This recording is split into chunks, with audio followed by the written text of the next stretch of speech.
आत्मनिर्भर भारत की एक और कदम। स्वदेशी एयर डिफेंस सिस्टम आकाश प्राइम का सफल परीक्षण किया गया है। लद्दाख में 15,000 फीट की ऊंचाई पर एयर डिफेंस यूनिट और डीआरडीओ की निगरानी में यह परीक्षण किया गया है। आकाश प्राइम। देखिए तस्वीरें हम उस वक्त की आपको दिखा रहे हैं जब लद्दाख में आकाश प्राइम सिस्टम का परीक्षण किया गया और ये एक बहुत बड़ी सफलता भारत के रक्षा क्षेत्र में है लद्दाख। और अब जरा मोदी सरकार का जंगी जुनून आपको बताते हैं। भारत ने एक एटमी आबदोज लॉन्च कर दी है। जी करें सलमान, कौन सी जंग की तैयारियां कर रहा है भारत, क्या हो गया इसे? आज ये बात हुई है, उसमें एक थीम क्लियर नजर आ रही है कि आपको नजर आता है कि इंडिया तेजी से तैयारी कर रहा है और उनका उस्ताद भी इजराइल है। हम कंप्लेसेंट नहीं हो गए एज अ कौम। हमें लगता है कि हमने जंग खत्म हो गई है, बस मामला ठीक है। लेकिन जब मैं तो खतरनाक चीज़ ये सुन रहा हूँ कि खुदा ना खास्ता कि जब जंग होगी, बिकॉज मैं ये नहीं कह रहा कि अगर होती है, मुझे पता होगी, जब होगी तो शहरों में भी इस बारी हिट करेंगे सब कुछ। हम कितना खतरा बढ़ गया है। और ये तस्वीर हम आपको दिखा रहे हैं। हम आत्मनिर्भर भारत स्वदेशी हथियारों के मामले में एक कदम और आगे बढ़े हैं। दुनिया ये ताकत देख रही है, दुश्मन भी ये ताकत देखकर थर्रा रहा है। स्वदेशी रूप से निर्मित Akash prime air defence system 15,000 feet altitude पर जांचा गया। भारतीय मीडिया के मुताबिक लद्दाख के इलाके लैया में एहतशाम साहब, इसको जो रीजनल ममालिक है इसको किस तरह से देखना होगा, क्योंकि अभी जो हमने देखा भारत ने एक सक्सेसफुली टेस्ट किया है लॉ, और ये कहते हैं कि पाकिस्तान के काफी हिस्से और साथ साथ चाइना के भी कुछ हिस्सों को ये कवर करता है। आप कैसे देख रहे हैं? बाकी ममालिक को भी सोचना होगा और पाकिस्तान को बाकी ममालिक के साथ डिप्लोमेटिकली इंगेज करना चाहिए ताकि रीजनल आर्म्स कंट्रोल मेजर्स ले सके हम। दोस्तों, इंडिया ने एक और जिसे कहते हैं टेस्ट किया है और ये बहुत बड़ा टेस्ट है और ये आप गौरव कहते हैं इसकी एक्यूरेसी बहुत हाई है और इंडियन डिफेंस मिनिस्ट्री ने इसको जो है वो टेस्ट किया है। इस ट्रायल के दौरान सरफेस टू एयर मिसाइल ने 2 डायरेक्ट हिट उस ऑब्जेक्ट पर मारे जो बहुत तेजी से एयरक्राफ्ट की तरह हाई एल्टीट्यूड इलाके में बढ़ता जा रहा था और उसे आकाश प्राइम सिस्टम की मिसाइलों ने नेस्तनाबूद कर दिया। तो देखिए, बात असल ये है कि आपके साथ किया है, उसको कोई परवाह नहीं है कि जंग हो जाए, उसको कोई परवाह नहीं है कैसे हो जंग ना हो, कुछ ना हो तो।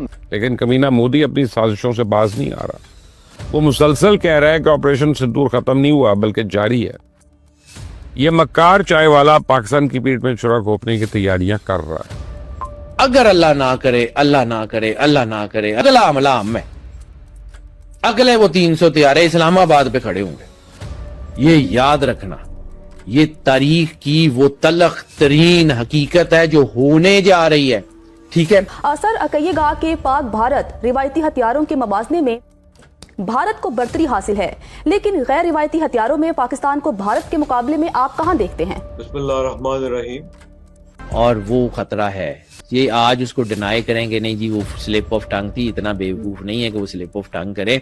जो सिम्पसन कार्टून में 10 साल 15 साल पहले की चीजें दिखा देते हैं, वो उनका प्राइम मिनिस्टर जो है वो स्लिप ऑफ टंग करेगा। हम अंधे हो गए हैं, हम बहरे हो गए हैं, हमारे कानों में पैसा ठूंस दिया गया।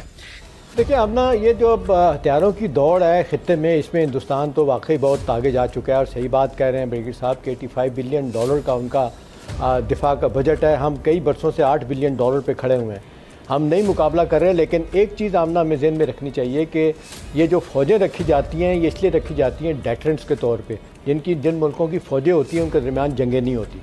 रॉ के नई चीफ का नाम प्राग जीन है या जैन। प्राग जैन जो है 1 जुलाई से अपना ओहदा संभालेगा और मोदी के हुक्म पर पाकिस्तान के खिलाफ नई साजिशों का आगाज करेगा। अब आप ही बताएं।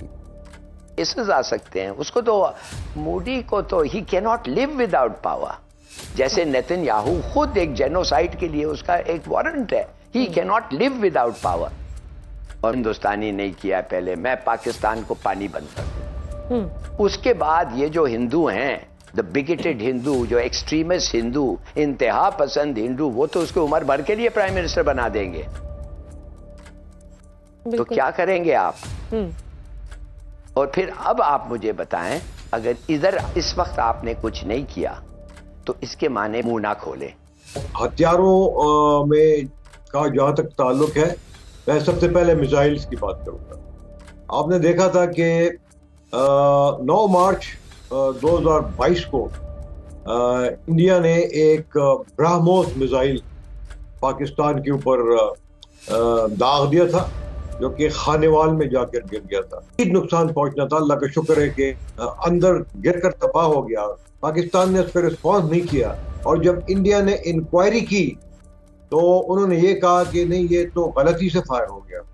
अब देखिए, ये अब ऐसी चीज़ों में गलती तो बिल्कुल होनी नहीं चाहिए, लेकिन जहाँ टेक्नोलॉजी की जरूरत है, that is top of the line. Obviously ये पाकिस्तान को काउंटर करने के लिए, this is what the Indian अगर कोई एयर थ्रेट पाकिस्तान से आता है और चाइना से आता है, लेकिन हैंड हमारे पास इस तरह का कोई डिफेंस सिस्टम तो नहीं है, लेकिन इस फर्स्ट स्क्वाड्रन की जो डिप्लॉयमेंट है, इससे जाहिर बात है इंडियन एयरफोर्स जो है उसको थोड़ा एडवांटेज मिला है। और दूसरा ये है कि वो उनका जो फोकस होगा वो ईस्टर्न बॉर्डर पे होगा ज्यादातर, और इंडियन एयरफोर्स जो है वो आपको पता है कि प्राइमरली पंजाब सेक्टर में लगाने से वो कह रहे हैं कि जी हम इसको जो है वो पाकिस्तान और चाइना को दोनों को इसको कवर करते हैं।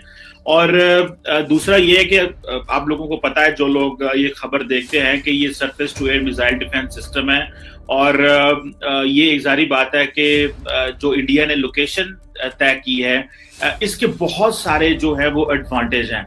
और इसमें गो के अमेरिका ने इस पे अपनी आंखें इधर कर ली हैं और इंडिया को वेवर दे दिया है, टर्की को पकड़ लिया है, लेकिन इसकी जो स्ट्रेटेजिक सिग्निफिकेंस के साथ साथ अभी नरेंद्र मोदी खुद जो है वो बारूद और गोला जो है वो पाकिस्तान की तरफ खोल देते हैं, और इस डिफेंस सिस्टम को लगाने से उनको एक एज आता है साउथ एशियन, जो आप समझ लें कि एक इन्वायरमेंट में। और पाकिस्तान में तो हम यहाँ पे ये बात कर रहे हैं कि भाई ये एक जो स्ट्रेटेजिक स्टेबिलिटी है उसको खतरा है। अगर इंडिया जो है वो कॉन्टिनेंटल बैलिस्टिक मिसाइल टेस्ट करे, अगर इंडिया S-400 मिसाइल सिस्टम जो है वो करे, मेरा ख्याल है इसकी जो रेंज है वो 400 किलोमीटर तक है, जो कि जहां तक ये जो है वो ये जो है वो कर सकता है, कवर कर सकता है। अब जारी बात है पाकिस्तान के लिए एक ये चैलेंज है कि हमें किस तरह इससे निपटना है। गो के I have not heard from any defence expert in Pakistan जो पर्टिकुलरली मिलिट्री मैटर्स को या मिलिट्री हार्डवेयर को बड़ा डीपली समझते हैं, that how Pakistan can look into this S-400 system, हम इसको किस तरह देख सकते हैं और इससे किस तरह की चीजें अक्स कर सकते हैं, लेकिन या फिर इसका कल को किस तरह मुकाबला कर सकते हैं। गो के पाकिस्तान के पास मेरा ख्याल है 2800-3000 किलोमीटर तक मार करने वाले वेपन जरूर मौजूद हैं, लेकिन ये जो चीज है कि इसको इंडियन जो पंजाब सेक्टर में डिप्लॉय कर देना, जारी बात है इसमें इंडिया के अंदर एक तो जारी बात है कॉन्फिडेंस आया, ठीक है, और वो जो कॉन्फिडेंस नरेंद्र मोदी बड़ी देर से अपनी इंडियन अवाम को देना चाह रहे हैं, वो कभी ये कॉन्फिडेंस देते थे जाके अमेरिका में हाउडी मोडी करके, टोरंटो इंग्लैंड में, या जहां पे भी वो जर्मनी में, जहां पे भी नरेंद्र मोदी गए तो वहां जो उनका डियास्पोरा था उससे कनेक्ट करके तो बताते थे, और वहां के ममालिक को भी वो कह रहे थे। तो वो शायद इंडिया के अंदर ये एक चीज है कि we had a lost glory which we need to regain. We deserved it much earlier.